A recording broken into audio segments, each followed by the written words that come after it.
энэ удаа бас оролдохгүй байхаар шийдэж байгаа зардлууд одоо гамшиг осол онцгой байдалд холбоотой зардал бол энэ 260 тэрбум төгрөг байна.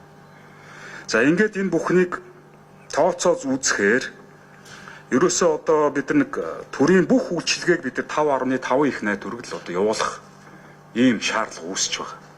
Энэ 5.5 их найд төгрөгөөс бид нар 10%-ийг нь танаж одоо зардлыг нь шилжүүлж одоо багш нарын одоо өмнө амлаж исэн амлалтаа биелүүлэх буюу одоо багш нарын цайланг 20 дээр нэмэх нь 10 буюу он гараад 20%-аар нэмэгдүүлэх 7 сарын нэгэнд дахиад 10%-аар нэмэгдүүлэх одоо цалингийн зарлыг шийдэх.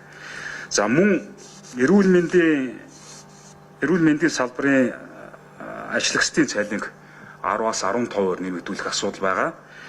За мөн тэтгэврийг 8.6%-аар нэмэгдүүлэх гэдэг энэ зардлуудыг шийдэхэд бидэд үндсэндээ 1.3 их найд төгрөг шаардлагатай байна. Тэгэхээр бид нар бол энэ удаа бол зөвхөн урсгал зардал биш, за мөн шинээр хэрэгжих одоо хөрөнгө оруулалтын төслүүдээс мөн ялгаа авахгүй 10%-аар таанах буюу 500 тэрбум төгрөг бас танахаас өөр аргагүй нөхцөл байдал орж байна гэсэн үг. Тэгээ үүгээрээ бид нар одоо цалингийн нэмэгдэл болон тэтгэврийн нэмэгдлийг шийдэх одоо хувилбарыг гаргаад өнөөдөр бас бүлгийн хурал дээр бас танилцууллаа.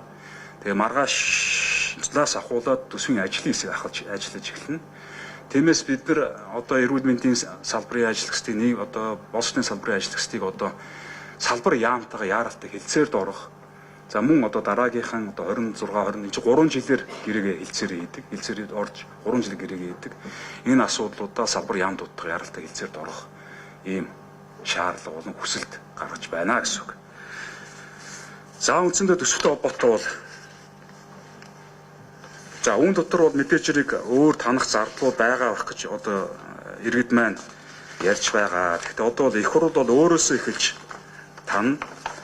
За улсын их хурлын нөгөө 10% дээр нэмэх нь улсын их хурлын гишүүдийн дотоод зочин хүлээн авах зардлыг танахаар шийдэж байгаа.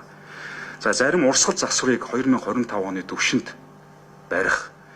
За эрдэм шинжилгээ судалгааны ажлыг 2025 оны түвшинд барих.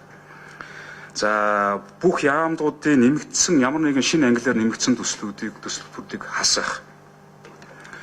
За Атрын 3-4-р айныг 2025 оны түвшинд барих. Энэ татаасуудыг 2025 оны түвшинд барих гэх мэтлэн асуудлуудыг одоо ажлын хэсгээр ярилцаа явж байгаа. Үүний үр дүнд л одоо энэ саний яригдсангаар багш эмчнэрийн цалин нэмэгдүүлэх, тэтгэврийг нэмэгдүүлэх боломж бүрднэ л гэж харж байна.